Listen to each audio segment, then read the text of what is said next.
A man is driving home late in the night when he spots a girl asking for a hitchhike.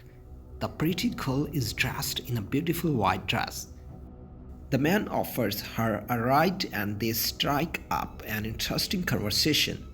He drops the girl at her home. Next day, while driving for work, he noticed that the girl by accident has forgotten her sweater in his car. He drives towards her home to hand over the sweater. An old lady opens the door when he rings the bell. He narrates the incident which occurred last night and gives the sweater to the lady. The lady refuses to accept it, saying he is mistaken. The man is surprised and questions the lady again. He is dumbstruck when the lady says her daughter died in a car accident a couple of years ago.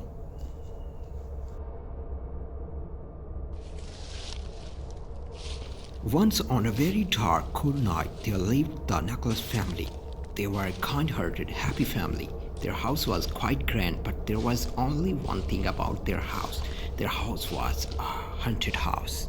The story begins with all the Necklace family fast asleep in their warm, cozy beds. During the night when the clock struck midnight, a silvery white ghost appeared. After the ghost appeared, he yelled a very spooky sound. Whenever he yelled that sound, lightning struck, even though the sounds were so loud. The family were still asleep. Well asleep except for two, Molly and Holly, the 9-year-old twins. The twins were very adventurous. They decided to find what was making that spooky sound. They jumped out of bed and started looking. First they looked under their beds, then behind the clock and all around the house, but they could not find where the yelling was coming from. They looked outside but still could not find where the noise was coming from. Eventually they gave up. Holly said, "If we saw whatever that spooky thing was, should we have told them off?" Molly replies, "Yes, definitely." They silently crept back to bed. In the morning, Holly and Molly heard a crying sound coming from outside. The girls politely asked if they could go outside. Their mom replied, "Of course you can, so long as you get dressed first." "We will, mom," they said, running up the stairs, flinging off their pajamas along the way. After the twins got dressed, they quickly raced outside to the grassy garden. Suddenly they came to a stop when they were face to face with a crying ghost. Molly said bravely, "What's the matter?" while shaking. "Are you all right? I keep scaring people, but all I want to do is to help," said the ghost sadly.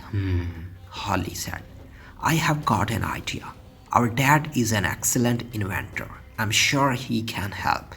"Great," said the ghost. "I'm glad you found me." All the three decided to meet after the girls had told Dad what had been going on. The girls found Dad busy tinkering in the cellar, making new fantastic inventions like he always did. Dad said, "I'm making a no spooky sound medicine." "Well, what a coincidence," Molly said. "Dad, if she could borrow it." And off the girls went carefully, clutching the medicine, making sure they did not spill a drop. They gave the ghost the medicine. He trusted the girls by drinking it all up. That night, the ghost went back to the Necklace family house. He tried to make a spooky noise, but it did not happen. He knew that the medicine had worked. The ghost was so thankful for the twins' help. He silently floated into the girls' bedroom and whispered, "Thank you."